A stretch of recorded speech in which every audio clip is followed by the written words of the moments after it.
ఆదివాసీ బిడ్డగా గిరిజనుల అభివృద్ధి కోసం పనిచేస్తున్నామన్నారు మంత్రి సీతక్క. భద్రాద్రి కొత్తగూడెం జిల్లాలోని పాత కొత్తగూడెం పెనుబల్లి గ్రామాల మధ్య హై లెవెల్ బ్రిడ్జి నిర్మాణ పనులకు శంకుస్థాపన చేశారు. మారుమూల గ్రామాల్లో పరిస్థితి ఎలా ఉంటుందో తనకు తెలుసన్నారు. ప్రతి తండాకు గ్రామాలు మండలాలతో అనుసంధానం ఉండాలని సీఎం రేవంత్ రెడ్డి రోడ్లు బ్రిడ్జి నిర్మిస్తున్నట్లు తెలిపారు. సమాజంలో పేదరికం ఉండకూడదనే ధ్యేయంతో ప్రజాప్రభుత్వం పనిచేస్తున్నట్లు తెలిపారు మంత్రి సీతక్క. ఈ పక్కవన్నీ ల్యాండ్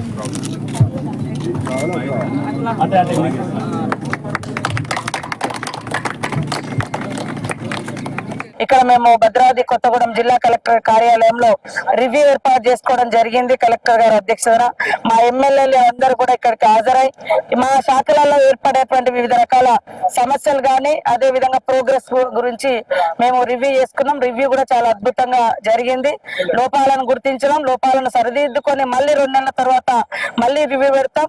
అంతిమంగా మా శాఖలో ఎలాంటి సమస్యలు రాకుండా క్షేత్రస్థాయిలో పర్యటన చేసి అన్నిటికీ పరిష్కారం చేయడం జరుగుతుంది. దాంతో పాటు ఇప్పుడు మా పెద్దలు గౌరవనీయులు సాంబశివరావు గారు అడిగిన ప్రకారంగా పెనుబెల్లికి 6.5 కోట్లతోటి బ్రిడ్జి శాంక్షన్ చేయడం జరిగింది.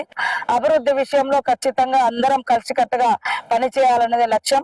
కమ్యూనిస్టు సోదరులు కూడా మాకు తోడుగా ఉంటూ మరి మంచి చెడు ఏదున్నా ఎప్పటికప్పుడు ఎత్తి చూపుతూ సక్రమైన పద్ధతిలో ప్రజా సంక్షేమము పేదల సంక్షేమం కోసం పాటుపడే విధంగా వాళ్ళు చేస్తున్నటువంటి సూచనలు సలహాలు రివ్యూస్ అన్ని కూడా మేము ఒక మంచి ఉద్దేశంతో స్వీకరించి మనం ఇంకా కూడా ప్రజలకు అనుకూలమైనటువంటి పేదలకు ముఖ్యంగా పేద వర్గాలను అభ్యున్నతిలో తీసుకురావడం కోసం అభివృద్ధిలోకి తీసుకురావడం కోసం కలిసికట్టుగా పనిచేస్తామని తెలియజేస్తా ఉన్నాం.